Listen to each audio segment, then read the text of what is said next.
نہ ہو آپ کے ذوق خدا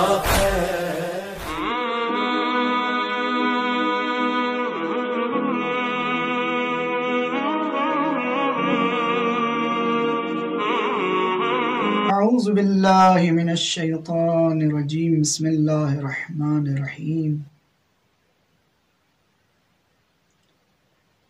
الحمد للہ رب العالمین والعاقبۃ لأہل التقوی والیقین الصلاۃ والسلام علی اشرف الانبیاء والمرسلین وعلى أهل بيته الطيبين الطاهرين المعصومين ولعنة على أعدائهم إلى قيام يوم الدين. أما بعد، قال الله تبارك وتعالى في قرآن المجيد بسم الله الرحمن الرحيم يا أيها الذين آمنوا اتقوا الله وكونوا مع الصادقين. عزیزان محترم، ناظرین گرامی، جس طرح کہ آپ کے علم میں ہے کہ جو ہمارا موضوع ہے وہ سیرت معصومین علیہ السلام ہے، اور آج اس سلسلے کی پانچویں مجلس ہے۔ آج رات شب شہادت رسول اکرم صلی اللہ علیہ وآلہ وسلم اور امام حسن مجتبی علیہ السلام ہے۔ اس کی مناسبت سے آپ تمام عزیزان اور بالخصوص امام وقت کی خدمت میں تعزیت اور تسلیت عرض کرتا ہوں۔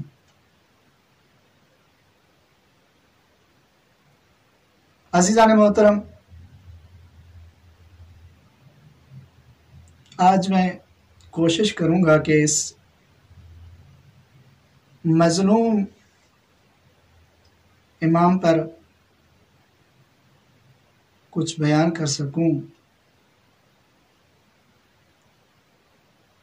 کہ جس کی اتنی فضیلت ہے کہ رسول اکرم صلی اللہ علیہ وآلہ وسلم ایک روایت میں یہ فرماتے ہیں کہ اگر حلم اور بردباری کو مجسم کی صورت میں دیکھنا چاہتے ہیں تو امام علی علیہ السلام کی طرف نگاہ کریں۔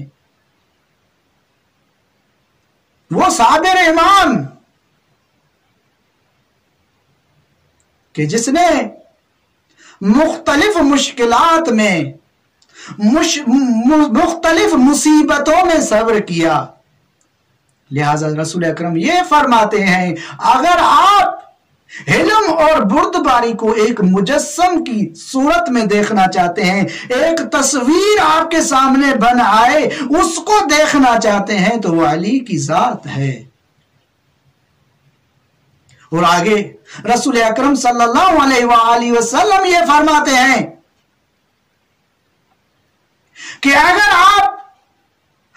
حسن کو مجسم کی صورت میں دیکھنا چاہتے ہیں تو وہ میری بیٹی فاطمہ سلام اللہ علیہا ہے، کہ وہ حسن کا مجسمہ ہے۔ اور پھر فرماتے ہیں اگر آپ کو حیا کو مجسم کی صورت میں دیکھنا چاہتے ہیں تو وہ میرے حسین ہیں۔ ایک اور روایت میں فرماتے ہیں کہ اگر آپ عقل اور فکر کو مجسم کی صورت میں دیکھنا چاہتے ہیں تو میرے حسن کی طرف نگاہ کریں۔ یہ امام حسن علیہ السلام کی فضیلت ہے کہ جس کے بارے میں رسول اکرم صلی اللہ علیہ وآلہ وسلم یہ فرماتے نظر آتے ہیں کہ اگر آپ کو عقل دیکھنا چاہیے، فکر دیکھنا چاہتے ہیں تو میرے حسن کی طرف نگاہ کریں۔